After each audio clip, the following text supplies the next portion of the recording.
قیامت کے دن سب سے پہلے جو آپس میں ایک دوسرے کے خلاف کھڑے ہوں گے وہ ہمسائے ہوں گے. تو علماء نے کہا اس کا کیا مطلب؟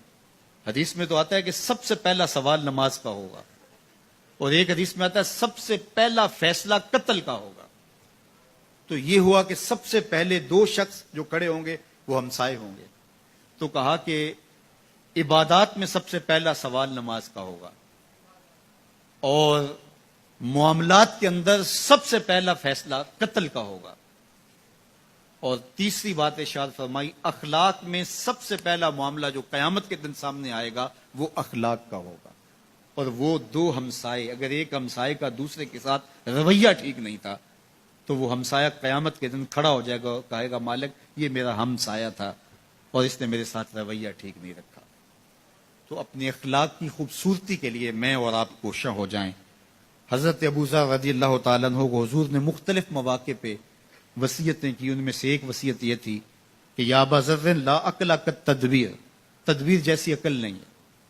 آپ جب کوئی بھی کام کرنا چاہتے ہیں تو اس کی پہلے منصوبہ بندی کریں اور غور و فکر کر کے پھر اس کام کا آغاز کریں. سمجھداری اس سے بڑھ کر اور کوئی نہیں ہے. یہ میرے حضور کی دی ہوئی تعلیمات ہیں. اور پھر دوسری بات ارشاد فرمائی ولا ورع کالکف، اور رک جانے سے بڑا تقوی کوئی نہیں ہے، پرہیزگاری کوئی نہیں. نیکی کرنا بہت اہم ہے لیکن گناہ سے بچنا اس سے زیادہ اہم ہے. رک جائیں، کسی کا بھلا نہیں کر سکتے تو نقصان نہ کریں. تو اچھائی کرنے کی فضیلت اپنی جگہ، لیکن برائی سے رک جانا اس سے زیادہ اہم ہے. تو فرمایا ورع، تقوی، پرہیزگاری، رک جانے سے بہتر کوئی نہیں ہے. پھر تیسری بات ارشاد فرمائی اللہ کے محبوب علیہ الصلوۃ والسلام نے ولا حسب کا حسن الخلق، اور حسن خلق سے بڑا کوئی حسب نہیں ہے. سب سے بڑا حسب حسن خلق ہے. تو اپنے اخلاق کی خوبصورتی کے لیے مجھے اور آپ کو کوشاں ہونا چاہیے. یہ وہ وصیتیں ہیں جو حضرت ابو ذر غفاری کے نام میرے اور آپ کے آقا و مولا حضور نبی رحمت نے فرمائی.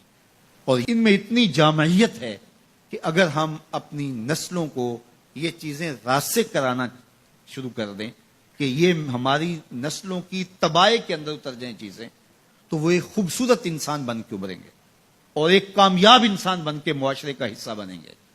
اور ان کی زندگی تقوی سے بھی عبادت ہوگی، ان کی دنیا بھی اچھی ہوگی، ان کی آخرت بھی اچھی ہوگی. ان کو اچھی طرح ازبر کر لیں، یاد کر لیں، روحوں میں اتار لیں، اور اپنے اندر بھی ان کو جذب کریں اور اپنی نسلوں کے اندر بھی ان کو جذب کریں، نصب العین بنا لیں. تو یہ دنیا بھی اچھی اور وہ دنیا بھی اچھی. تو اصل زندگی آخرت کی زندگی. حضور علیہ الصلوۃ والسلام نے جب خندق کھودتے صحابہ کو دیکھا تو یہی کہا اے اللہ زندگی تو آخرت کی زندگی ہے، میرے انصار کو بھی بخش دے، میرے مہاجروں کو بھی بخش دے. اللہ آپ کو جزائے خیر دے. جس شوق و ولولے کے ساتھ، جس محبت کے ساتھ آپ لوگ دور و نزدیک سے تشریف لائے، جس محبت کے ساتھ بیٹھے اور اس اجتماع میں شرکت کی، اس کا آپ کو اللہ بہتر صلہ نصیب فرمائے.